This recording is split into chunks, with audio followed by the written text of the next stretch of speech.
And off we go. It's been a while since I presented. Yeah. We'll try it again. All right. You're not going to use a microphone? On the side table. Test. Good. On button. Test. Mm-hmm. Really sensitive. I can turn it down if you'd like. Yeah. No, like, Maybe just a little bit. The rest of that stuff. 1, 2, 3. 1, 2, 3. 1, 2, 3. You can hear it, right? Yeah. So, everybody, welcome to Financial Modeling for Life Science Funding Success as part of the Florida International Medical Expo 2024. Sound good to me. Excellent. Sound test. Excellent. So, my name is Slava Bergman. I've been providing life science planning advisory for the last 15 years, and everything I'm going to share is coming directly from my experience working with over 120 companies, supporting their growth, fundraising, IPO, product launch, etc. So my goal for today is to share how to use financial modeling to your advantage while you're working with your investors. I also would like to say, before I forget, a word for our sponsor, Life Science Women's Conference, coming up in September 24th, 25th. The QR code on the screen and on the presentation will take you right into the registration. We hope to see you all there in a few months. So first thing first, why does modeling matter at all? Some people say in life science, it's all about the science itself. And what I found in my experience is that science absolutely is number 1, 2, and 3. Science opens the door for any conversation with investors and any funding. But the modeling is what gets you through that door. I've personally seen numerous times the founders running presentation investment decks with 50 plus slides, of which 49 will be focused on the science, and only one slide at the very end highlighting the cash needs and pretty much it. I think we can do a lot better than this. I think we can actually demonstrate the value, the roadmap to success, and all the other required elements that are essential in a conversation with investors.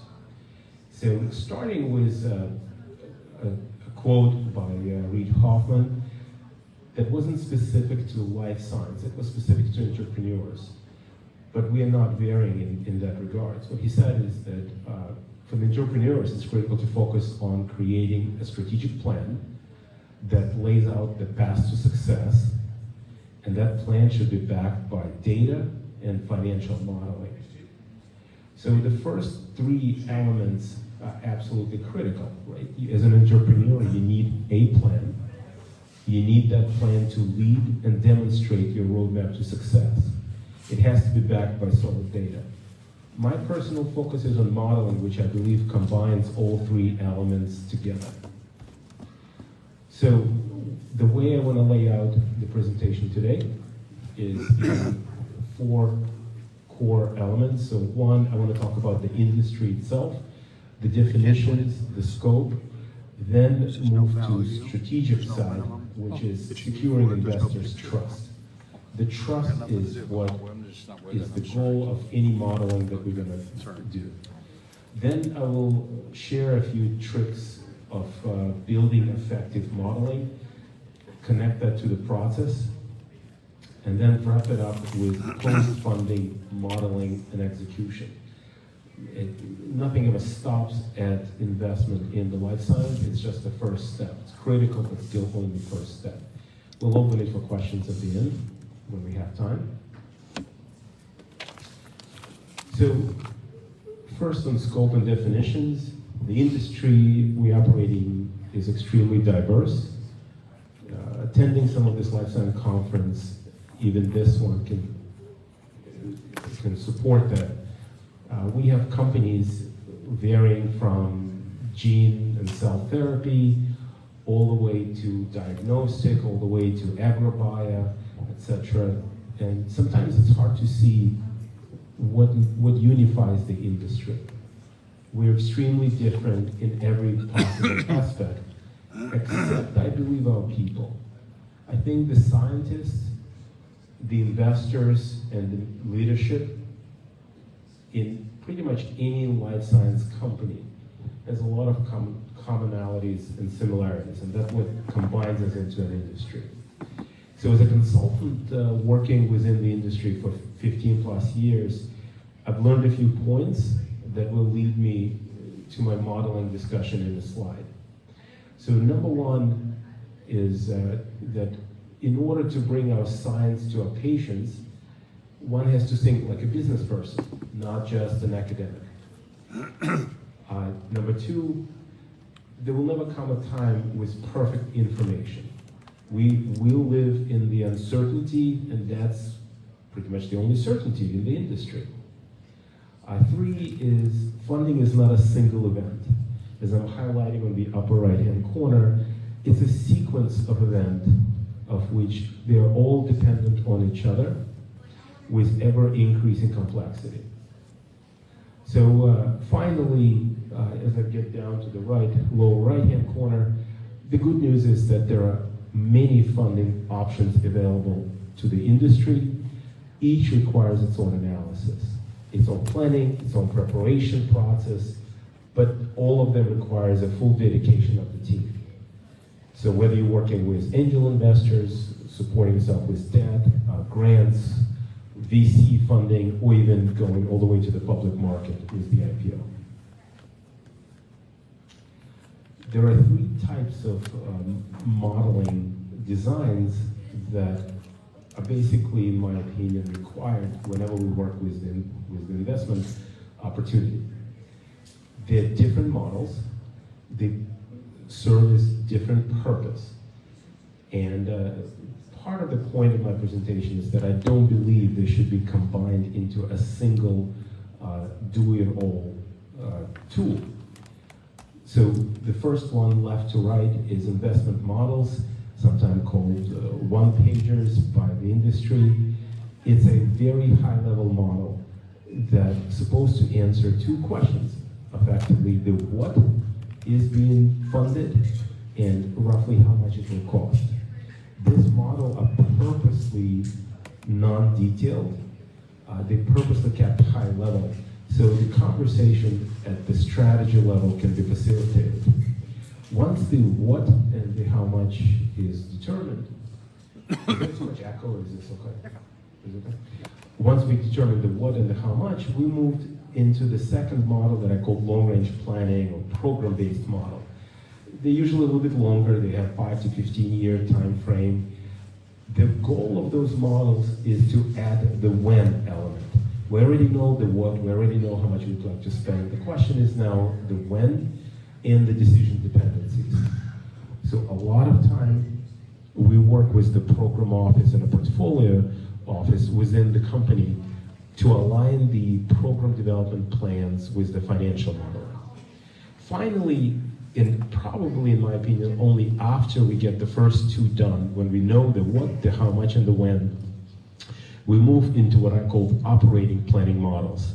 Those are shorter in duration, they are focused on the 1 to 3 years. They primarily answer the how question. How are we going to deliver on the promise, on the goals and the objectives? So this model vary in the construct, in the scope, in the execution, but they are all part of the conversation. So I think it's essential that each of the three types of model is looked at individually and developed for its own merit. So with that, I want to move to the strategic side of the question, which is the purpose of all this modeling, is securing investors' trust. Trust is the point number one. This modeling helps us, welcome. So it helps us establish the credibility and the mutual respect required for when the challenges of the execution come. So the challenges will come. We know that things never work exactly how we plan. And what we need to demonstrate to our investors is that, one, we understand the business. Two is we're realistic about it, and we will be flexible when the time comes to find yet another path to success and adjust.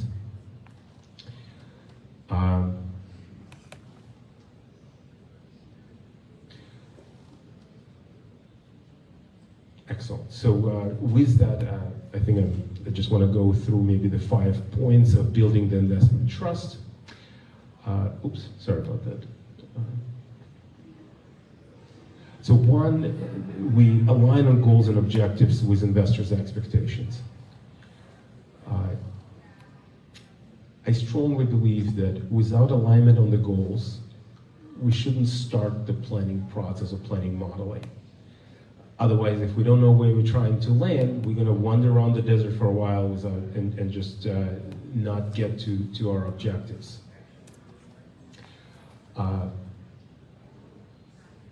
Number two is we have to have a clear roadmap to success.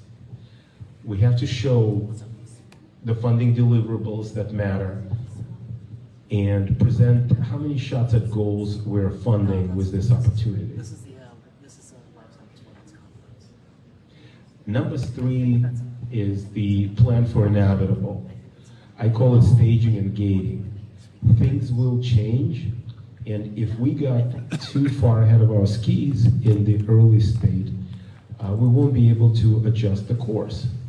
So staging and gating is critical in the modeling as we demonstrate our execution flexibility. Number four is we've got to demonstrate good use of funds and resources through prioritization and efficiencies. I think it's important that investments or cost is not hidden because it won't work, but it actually shows us that we are being diligent in resource projection and efficiency. Finally, we have to make sure the plans are feasible. The good news, the low-cost estimates are great only if it's real. So supporting your planning with realistic assumptions and data and prior RFPs, etc., is important because it will build the investors' trust that we can execute on the plan. So let me move on to a few of the tricks of the building effective models. Now, since we talked about the investors' confidence, the question is, how do we build the model efficiently? So number one is where I personally like to start is the ownership, which is sometimes reviewed through the org charts, sometimes the leadership team, but it's the basic responsibility, accountability, alignment in the organization. Two is we have to develop key planning assumptions, scope, and make sure that key stakeholders are buying into that. So these 5 points you see on the screen are all interconnected and sequential in the way I personally build my models, and I'm sharing with you sort of the best practices. Number three is understanding decision dependencies. I block it under de-risking key investments because this is where we can build the codependencies of the investment commitments. We don't want to make them too early. At the same time, some investments requires the commitment ahead of the execution. So understanding that is critical. Number four, which some people argue might be even higher on the priorities list, is agreeing on the base case scenario. I've seen too many times the organizations dive into planning, hoping that out of the planning comes the base case or some agreements on scenarios. I've seen it causing a lot of duplications, confusion, and cycles, unnecessary cycles. So my recommendation is get an agreement at the strategic level on the base case, and maybe one or two additional scenarios we'd like to pursue, but do not work with the multitude of optionalities when we build this planning. The last point I would say is really related more to FP&A good practices, and I file it under knowing your customers. It is critical to understand the cost drivers of the business, whether those are being fixed, variable, or semi-variable. When we build a model, it's not a spreadsheet, it's not just a roll-up of various numbers.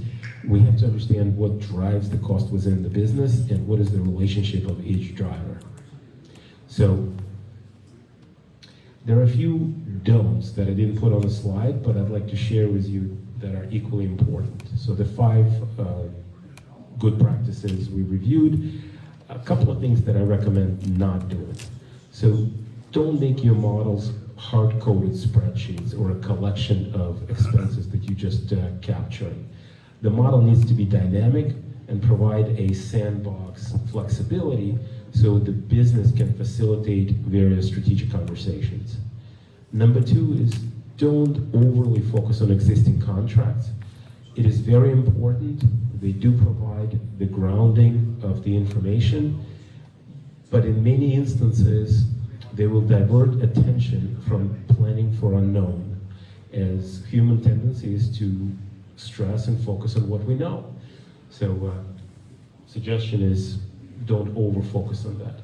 Number 3 is not to sacrifice the structural integrity.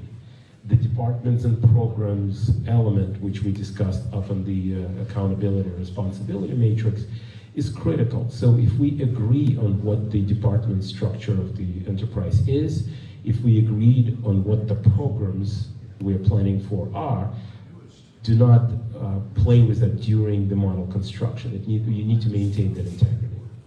And finally, it's probably an advice for my FP&A colleagues, is intelligence is more important than automation. I've seen too many times people playing with fancy tools. They like the shiny toys, but especially in the companies that we are working with, the sort of the early stage, the growing, the dynamically developing companies, the flexibility is more important than automation. So I would say first, try to be nimble and flexible in this model design. So hopefully between the strategic investment trust building and the effective model construction, we have our model now. We get our secured funding, we get the approval from the board. We're sort of ready for what happens the day after. And there are a couple of points I want to highlight here. So my top 5. Number 1 is don't forget or skip the internal communication. I've seen too many times the companies spend weeks and months developing their plans, developing their models, either get it approved by the board or they receive the funding, and then nothing happens. There's no backflow of information to the business. There's no internal communication articulating exactly what was approved versus what was the feedback on it, how much funding was received, over, under, etc. It is absolutely required step. Number 2, which connects to the number 1, but has its own merit, which is accountability delegation. We've used the accountability responsibility matrix during the construct of the model. Now is the time to actually delegate. We have to give the business an opportunity to execute the flexibility that the business needs. We can't maintain, and we shouldn't maintain all the controls at one single spot. Otherwise, we will not be successful trying to get the stakeholders' engagement in the following exercises. 3, there's an old saying that the budget gets old before it gets printed, or in digital age before it gets pasted into a PowerPoint. We know that. So building a plan is simply a snapshot in time of what business believe its current projections are. We need to plan for version control, which means maintaining the scope and change management. It can never be one-sided. Any changes in the scope goes with the changes in funding, goes with the changing in resources, and we have to maintain an orderly and better yet formalized process of changes and approvals. Number 4 is tracking and reporting. It's a no-brainer. if we get a plan or if we have a model funded, we have to track the performance against it. One of my earlier colleagues, mentors, suggested or told me that you only get what you measure. So since then, I've always been big on tracking and reporting, of course. Finally, all of these exercises is an excellent way to develop the internal business intelligence for FP&A and for the modeling building within the company.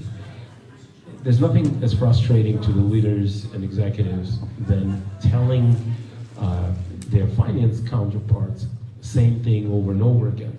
So maintaining the intelligence, the information is critical, so it leads from one model into another and one exercise into another. Finally, a few key takeaways from the presentation today that I want to highlight and make you walk away with.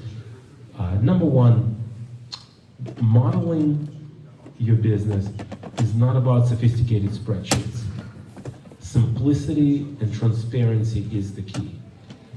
We're not being judged by how fancy the model is or how many tricks it can perform. We're being judged whether the model facilitates the right conversation. So number two, custom-tuned modeling are better when they're built for specific purpose versus a universal one model does all approach, because it will do nothing well. You want to specialize, which will be more efficient. The last point is a well-designed model will facilitate a meaningful dialogue between the business leaders and investors. If the model does not do it, it's not a good model. So that's pretty much the only way I truly judge my own work when I'm developing models for my clients. With that, I want to wrap up the presentation, leave you with my contact information, Bergman Management Consulting, Slava Bergman, and you can see my phone, my email, and my website on the slide. Once again, I want to highlight the QR code for the Life Science Women Conference in September 24th, 25th in Tampa. Hopefully, we'll see you all there.